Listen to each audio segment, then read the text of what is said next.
안녕하세요. 오늘은 요한계시록 2장 에베소 교회에 보내는 말씀에 대해서 살펴보겠습니다. 네, 2장 1절입니다. 에베소 교회의 사자에게 편지하기를 오른손에 7뼈를 붙잡고 7 금 촛대 사이에 다니시는 이가 가라사대. 네, 예수님의 여러 가지 표현 중에서 요한계시록 1장에 나와 있던 여러 가지 예수님의 표현 중에서 에베소 교회에게는 이 예수님의 표현을, 예수님에 대한 표현을 이렇게 한 이유가 있습니다.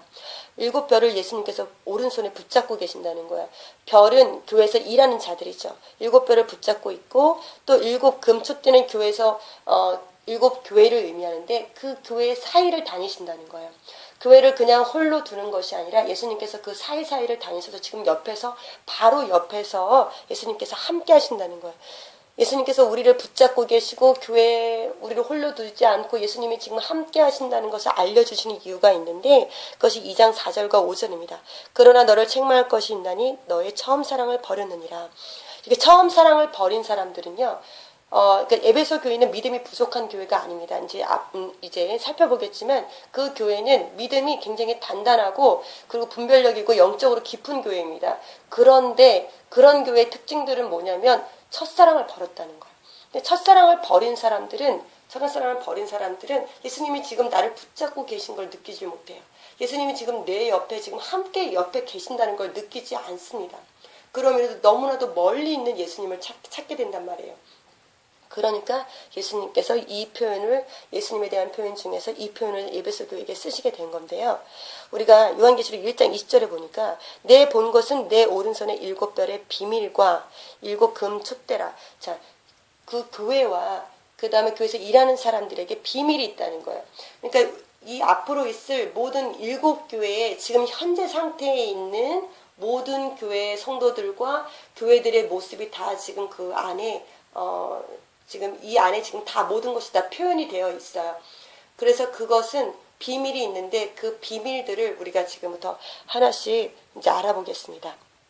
2장 2절에 보니까 내가 내 행위와 수고와 인내를 알고, 첫 번째, 에베소 교회는 행위가 있고 수고도 있고 인내도 있는 교회예요. 아주 귀한 교회죠. 악한 자들을 용납지 아니한 것과 자칭 사도라 하되 아닌 자들을 시험하여 거짓된 것을 내가 드러낸 것과. 첫 번째, 악한 자들을 용납하지 않았어요. 그러니까 그것은 뭐냐면 악한 자들을 용납하지 않았다는 것은 뭐냐면 그만큼 하나님을 기뻐하시는 일에 집중을 했다는 거죠. 하나님께서 하나님이 원하시는 삶을 살기 위해서 사람을 기쁘게 하지 않고 하나님을 기쁘시게 하기 위해서 악한 자들을 용납하지 않았다는 거예요. 그리고 자칭 사도라 하되 아닌 자들을 시험하여 그 거짓된 것을 드러낼 정도면은 믿음이 아직 연약하고 아직 분별력이 없는 사람들은 만약에 자칭 사도라 하는 사람들이 왔으면 그 사람들을 시험해서 거짓된 것을 드러낼 정도로 될 수가 없겠죠. 그만큼 영성이 깊고 그만큼 하나님 말씀, 진리의 말씀을 많이 붙잡은 교회가 되겠죠. 그만큼 믿음이 튼튼한 교회가 되겠죠. 그것이 바로 에베소 교회입니다. 그런데 그 교회는 4절에 보니까 그러나 너를 책망할 것이 있나니 너의 첫사랑을 버렸느니라. 그렇습니다. 우리가 영적으로 어느 정도로 거짓된 것을 분별하고 거짓된 악한 자들을 용납하지도 않고 이 정도로 영적으로 좀 깊이가 있는 사람들의 특징이 뭐냐면 첫사랑을 많이 버렸다는 거예요. 첫사랑을 버렸는데 예수님께서 뭐라고 말씀하시냐면 어디서 떨어진 것을 생각하고 회개하라는 거예요. 회개하고 다시 처음 행위를 가지라는 거예요. 우리가 처음에 하나님 만났을 때 처음 그 첫사랑 마음과 그 행위가 무엇이었는지 우리가 다시 한번 살펴봐야 될 것 같아요. 그리고 우리 한국 땅에 우리가 처음에 기독교가 들어왔을 때 우리가 어떻게 예수님을 사랑했는지, 어떻게 눈물로 사랑했는지, 그리고 또 우리가 율법을 주님께서 주신 그 10계명을 얼마나 잘 지키기 위해서 애를 썼는지, 그 중국에도 제가 한 10년 전에 간 적이 있었는데 그때 그들은 정말 우상 숭배하지 말라. 그리고 하나님에 있는 모든 10계명을 철저하게 지키기 위해서, 그리고 예수님을 너무나 사랑하는 그 사랑의 눈물의 기도와 그 헌신과 마음을 볼 때 정말 그것이 첫사랑의 그 아름다움을 제가 보게 되었는데요. 그 철저하게 그 율법을 지키고 또 마음으로 하나님을 사랑하고 그 죄를 미워하고 하나님이 싫어하는 것을 미워하고 그런 모든 아름다운 것들이 이 첫사랑에 담겨있는 의미라고 생각을 합니다. 6절에 보니까 그런데 5절에 보니까 만약에 회개치 아니하면 내가 내게 임하여 내 촛대를 그 자리에서 옮기리라. 굉장히 무서운 말씀이시죠. 이렇게 충성되게 보이잖아요. 그러니까는 내 행위와 수고와 인내도 있고 또 3절에 보니까 내가 참고 내 이름을 위하여 견디고 게으르지도 않고 또 자기 사람의 생각대로 하지 않고 내 이름을 위하여 견디고 그렇게 참 단단하고 든든한 교회로 보이는데 그런데 예수님께서는 뭐라고 말씀하시냐면 내가 처음 사랑을 버렸다는 거예요. 버려서 그것을 회개하지 않으면 그 촛대를 옮기신다는 거예요. 이거 굉장히 중요하다고 생각을 합니다. 우리가 예수님은 하나님은 사랑이셔서 뭐 다 용서해 주실 거야. 우리가 죄를 져도 용서해 주실 거야. 물론 죄를 져도 용서를 해 주십니다. 그런데 우리가 죄를 짓는 것에서 자유하면 안 되고 죄를 짓는 것에서 우리가 그것을 당연하다고 받아들이면 절대로 안 되는데 지금은 니골라당에 대해서 이제 살펴보겠지만 그 니골라당이 바로 그 죄에서 자유하는 무율법주의라고 하는데 우리가 6절 한번 보겠습니다. 오직 내게 이것이 있으니 내가 니골라당의 행위를 미워하는도다. 나도 이것을 미워하도다.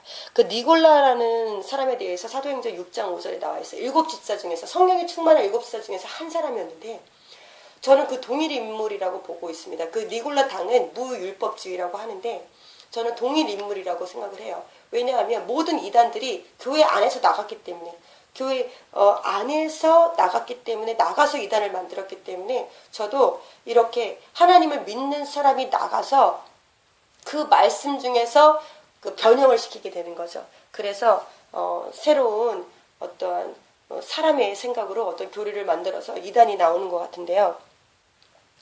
예수님께서 뭐라고 말씀하시냐면 니골라당의 행위를 예수님께서도 미워하신다는 거예요. 그들에게 어떤 행위가 있길래 예수님께서 미워하신다는 거예요. 예수님께서는 그 죄를 미워하시거든요. 그들의 행위가 밉다는 것은 그들의 행위가 잘못됐다는 거잖아요. 근데 그 니골라당은 무율법주의라는 거. 그것은 뭐냐면 율법은 안 지켜도 돼. 우리 인간의 힘으로는 지을 수가 없어. 그렇기 때문에 율법에 대해서 죄 짓는 것에서 자유해야 돼. 예수님은 사랑이셔서 우리가 모든 죄를 지어도 괜찮아. 지금 현재 한국교회라고 생각합니다. 무너진 유럽과 무너진 우리 미국에 많이 무너지고 있는 미국 교회라고 생각합니다. 굉장히 너무 안타까운 일인데요. 우리가 율법을 예수님께서는 율법을 폐하러 오신 것이 아니고 완전케 하려 하셨다 그랬잖아요. 율법은 굉장히 선한 법입니다. 죄가 있기도 전에 먼저 그 죄가 율법이 있기도 전에 이미 죄는 있었습니다. 왜냐하면 죄를 다스리는 것은 바로 그 죄의 아비는 죄를 짓는 것의 아비는 바로 이 마귀입니다. 그러니까 마귀는 율법이 있기도 전에 이미 마귀가 있었기 때문에 죄도 당연히 있었겠죠. 하지만 율법을 통해서 하나님께서 우리를 그 죄에서 우리를 막아주신 것입니다.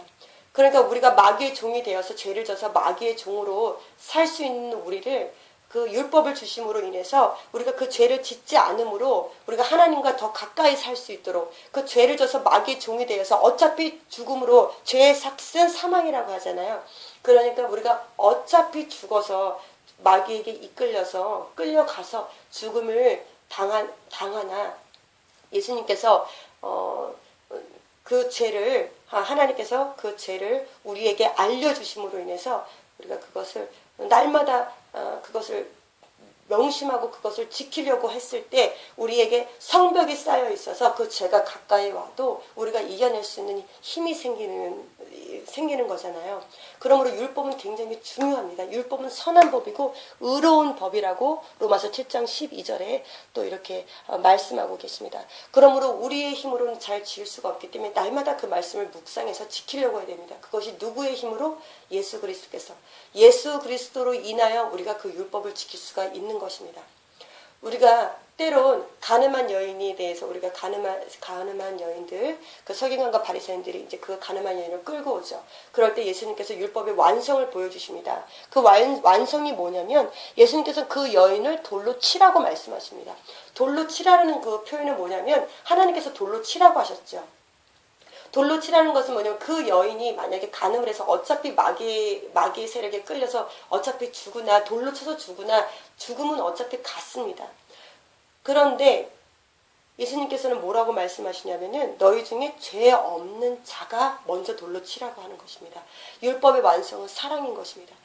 우리가 돌로 치는 것만 하나님 말씀을 잘 듣잖아요. 그 당시 하나님께서 돌로 치라니까 다 돌로는 치잖아요. 그런데 누가 나도 그 여인을 위해서 회개하고 그 여인을 위해서 눈물을 흘리며 하나님께 간구해서 용서해달라고 구하는 자가 없었죠. 근데 예수님께서는 그것을 우리에게 친히 보여주신 것입니다. 나도 너를 정죄하지 아니한다고 말씀하십니다. 그리고 가서 다시는 죄를 범하지 말라고 하십니다. 우리가 죄를 짓는 것에서는 자유하면 안 됩니다. 절대로 죄를 지면 안 됩니다. 죄를 지면 우리가 마귀의 종이 됩니다. 그래서 마귀가 우리를 잡아 끕니다. 십계명은 굉장히 중요해요. 지금 한국교회에 많이 들어오고 있는 여러 가지 한국교회 또 이제 천주교회 우상 숭배 굉장히 많이 하죠. 그리고 우상을 만들어서 새겨서 그 앞에 절을 합니다. 그 부분에 많이 넘어졌죠. 우리 한국교회도 음란에 많이 넘어졌죠. 유럽도 미국도 많이 넘어졌죠. 간음하지 말라. 그런데 그것이 이 세상 통속은 너무나 다 간음하기 때문에 그래 이혼 괜찮아 이렇게 말하지만 하나님께서는 그렇게 간음하게 되면 우리가 죄의 종이 돼서 그 죄가 우리 가정을 파괴시키고 우리를 파괴시키고 또 우리 영혼을 파괴시킵니다. 그런데 우리가 그때 회개하고 돌이켜서 하나님께 돌아오지 않으면 우리가 결국은 죄의 삭스로 사망으로 이끌려가는 것입니다. 예수님은 사랑이셔서 내가 얼마큼 많이 죄를 져도 괜찮아 이러고 죄를 짓는 거에서 절대로 무슨 일이 있어도 자유하면 안 될 줄로 믿고 또 그렇게 생각하고 있습니다. 자, 6절에 보니까 또 6절 그렇게 예수님께서 니골라당의 행위를 미워한다고 말씀하셨습니다. 7절 귀 있는 자는 성령이 교회들에게 하시는 말씀을 들을지어다. 이기는 그에게는 내가 하나님의 낙원에 있는 생명나무의 과실을 주어 먹게 하리라. 이게 이제 그 교회마다 이제 맨 끝부분에 대해서는 끝부분은요 예수님의 모습을 나타나고 예수님이 가지고 계신 가장 좋은 것을 우리에게 주시는 표현들이 이제 계속 이제 앞으로 나올 텐데요. 성령이 교회들에게 하시는 말씀을 들을지어다. 그리고 우리가 그것을 이겨내면 우리가 영적으로 어느 정도로 깊어서 그런데도 우리가 첫사랑을 떠나서 하나님이 지금 내 옆에 계시는 것을 느끼지 못하고 나를 붙잡고 계시는 걸 느끼지 못하고 내 교만으로 내가 하나님 앞에서 바로 선 줄로 알고 그렇게 살고 있으면 그것을 우리가 빨리 돌이켜서 회개하고 첫사랑을 회복하는 그에게는 하나님께서 낙원에 있는 생명나무의 과실을 우리가 다 익은 과실을 주어서 먹게 해주신다고 말씀하고 계십니다. 그래서 믿음이 있는 자들이 믿음이 있는 교회입니다. 믿음이 있는 자들이 첫사랑을 회복을 해야 됩니다. 어떻게 우리가 떨어졌는지 우리가 회개하고 반드시 처음 행위 예수님을 처음 만났을 때 그 행위 이 나라가 처음에 예수님 만났을 때 어떻게 믿었는지 다시 그 행위를 회복하기를 간절히 소망합니다. 아멘.